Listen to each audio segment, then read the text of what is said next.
अजमेर उत्तर विधानसभा पर केंद्रित आज के राजनीतिक आर पार कार्यक्रम में आपका स्वागत है। आज आपको बताना चाहूंगा कि अजमेर उत्तर विधानसभा में किस तरह टिकट के लिए मारामारी चल रही है। कांग्रेस और भाजपा के नेताओं में जमकर हाथ पांव मारे जा रहे हैं। दोनों ही पार्टियों के नेता अपने अपने हाईकमान को दावेदारी के लिए प्रभावित करने में कोई कोर कसर नहीं छोड़ रहे। यूं तो अजमेर की 8 विधानसभाओं में अपने अपने तरीके से नेताओं के बीच छद्म युद्ध छिड़ा हुआ है, मगर अजमेर उत्तर में सियासती उठापटक कुछ बेहतर अंदाज में हो रही है। आज अजमेर उत्तर के भाजपाई इलाके का तापक्रम बताना चाहूँगा। आप सब जानते हैं कि विगत 20 सालों से अजमेर उत्तर की अघोषित सिंधी सीट पर तिलिस्मी तरीके से वासुदेव देवनानी काबिज है। उनकी सोची समझी रणनीति के तहत कभी कोई दूसरा सिंधी नेता पनपा ही नहीं, या कहिए पनपने ही नहीं दिया गया। जिसने भी जरा सा सर उठाया, बाहू ने उसकी जड़ों को तेजाब पिला दिया। ऐसा नहीं कि अजमेर में कोई सिंधी नेता उनसे किसी मामले में कम हो, लेकिन किसी की खूबियों को भी बाहू ने सर उठाने लायक नहीं छोड़ा। कंवल प्रकाश इसके सबसे बड़े उदाहरण हैं। तमाम योग्यताओं के बावजूद उनको कभी देवनानी जी ने फूटी आंख पसंद नहीं किया। देवनानी की जड़ों में जिस तरह मिलावटी तेजाब बुजुर्ग भाजपाई नेता ओंकार सिंह लखावत ने डाला, उसी तरह देवनानी ने कभी लखावत के समर्थक कंवल कृष्णानी की जड़ों को पनपने नहीं दिया।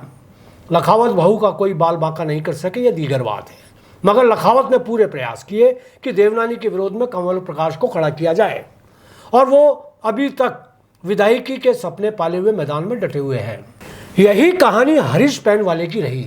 समाज सेवा में हमेशा उनसे आगे रहने के बावजूद हरीश पैनवाला कभी देवनानी के गले में अपने नाम का पट्टा नहीं डाल पाया। हरीश के अलावा महेंद्र तीर्थानी, हरि अर्चंदानी सहित कई योग्य व्यक्ति कभी उनके लिए प्रिय नहीं रहे। सिंधी मतदाताओं के माध्यम से 20 साल से देवनानी एक छत्र राज करते आए हैं। उन्होंने सिंधीवाद को तो जिंदा रखा, मगर सिंधी नेताओं को कभी अपना वारिस नहीं बनाया। उन्होंने अपने दमखम से अजमेर के अन्य संप्रदाय के नेताओं को पूरा प्रोत्साहित किया।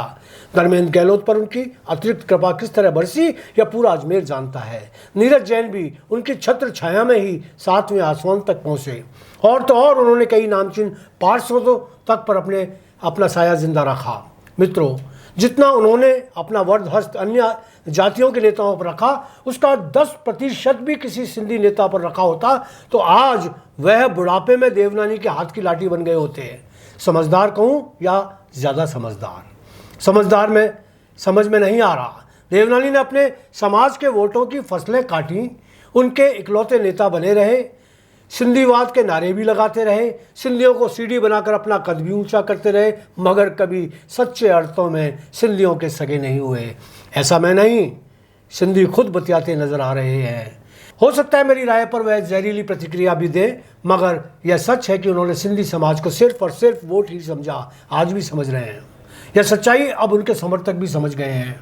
यही वजह है कि अजमेर उत्तर से धर्मेंद्र गहलोत और नीरज जैन भी प्रबल दावेदार बने हुए हैं। वे जान गए हैं कि यदि बाहू का साथ निभाते रहे तो उनका राजनीतिक करियर पूरी तरह से चौपट हो जाएगा, उनकी उम्र उनके हाथों से फिसल जाएगी। मज़ेदार बात यह है कि इस बार भी टिकट के लिए उनका मोह खत्म नहीं हो पा रहा। 20 साल के बाद भी वह पार्टी के अनुभवी सलाहकार बनने की जगह सत्ता के लिए लपलपा रहे हैं। अजमेर उत्तर से अब दूसरे नेता भी सर उठा रहे हैं। कुछ तो खुलकर ताल ठोक रहे हैं, जिनमें सबसे आगे सुरेंद्र सिंह शेखावत हैं। उनको यकीन है कि इस बार देवनानी के घोंसले से वे टिकट निकाल लाएंगे। यह बता दूं कि देवनानी हमेशा आरएसएस के कोटे से टिकट लाते रहे। वसुंधरा कार्यकाल में उनको मंत्री भी संघ के शीर्ष नेताओं ने बनाया। राज्य भाजपा के पूर्व संगठन मंत्री प्रकाश जी की कृपा से वह धन्य हुए, मगर उन्होंने वसुंधरा और प्रकाश जी के बीच कैसा पुल बनाया, यह पिछले दिनों सामने आ चुका है। वसुंधरा जी ने तो देवनानी को संघ के सभी कामों के लिए खुली छूट दी थी, फिर संघ वसुंधरा से नाराज क्यों रहा, समझ सकते हैं आप। खैर, इस बार अजमेर के पूर्व संघ चालक सुनील जैन देवनानी को रिप्लेस करने के लिए अंदर खाते तैयार हो गए हैं। शहर में चर्चाओं का बाजार गर्म है। उनके समर्थक लोग दावे के साथ कह रहे हैं कि सुनील जैन ही अजमेर उत्तर से अगले प्रत्याशी होंगे। तर्क दिया जा रहा है कि अजमेर उत्तर में जितने सिंधी मतदाता बताए जा रहे हैं, अब उतने नहीं रहे। अधिकांश मतदाता अजमेर दक्षिण में खिसक चुके हैं, और ऐसे में जैन, ब्राह्मण, वणिक समाज के नेता भी चुनाव मैदान में आ सकते हैं। हालांकि यह प्रयोग पहले किया जा चुका है। डॉक्टर श्री गोपाल भायती इस प्रयोग में बहुत कम मतों से ही सही पराजित हो चुके हैं। जैसे ही ये प्रयोग शुरू होता है, ब्राह्मण, वणिक और जैन उतने संगठित नहीं होते जितने सिंधी मतदाता हो जाते हैं। सभी भाजपा के हैं। इस मोड़ पर आकर बात गौण हो जाती है। पिछले प्रयोग में सिंधीवाद का जितना लाभ बाहू को नहीं मिला, उससे ज़्यादा अनीता बघेल को मिला दक्षिण में। मैं अजमेर उत्तर के मतदाताओं को किसी भी हाल में जातिवाद के जहर से प्रभावित नहीं करना चाहता, मगर मेरा मानना है कि टिकट में इस बार अन्य लोगों को अवसर दिया जाना चाहिए, चाहे वह कोई सिंधी ही क्यों ना हो। देवनानी जी 76 साल के वयोवृद्ध हो चुके हैं। नई पीढ़ी के सिंधी व अन्य समुदाय के कर्मठ कार्यकर्ता और नेता अपना नंबर आने की कतार में खड़े हैं। लंबी कतार के निराशा के मोड़ पर आ चुकी है। मेरा यहाँ व्यक्तिगत मानना है, यदि इस बार देवनानी जी को टिकट मिल भी गया तो उनका जीतना इतना आसान नहीं होगा। सिंधियों में उनको लेकर अब पिछले चुनाव जितना उत्साह नहीं है। ईश्वर करे वह जीत जाएं, मगर हार गए तो सच कह रहा हूँ कि अजमेर शहर से सिंधीवाद को विदाई हो जाएगी। इसलिए सिंधी समुदाय इस अघोषित रिजर्व सीट को किसी हाल में खोना नहीं चाहता और वो खुद ही नए नए सिंधी दावेदारों के नाम चुनावी मैदान में उतार रहा है। दोस्तों, कई ऐसे नाम जो मेरे जहन में हैं, आपके जहन में नहीं होंगे, पर अंदर खाने वो चल रहे हैं। आपको उचित समय आने पर प्रत्याशी के रूप में प्रस्तुत करने वाले हैं, उन्हें मैं शीघ्र ही आपके सामने लाऊंगा। अब मैं ये फैसला देवनानी जी पर छोड़ता हूँ कि वह दावेदारी छोड़ते हैं या विदायकी।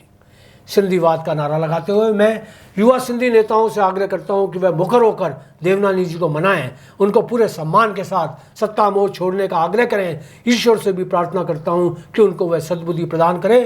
तथास्तु।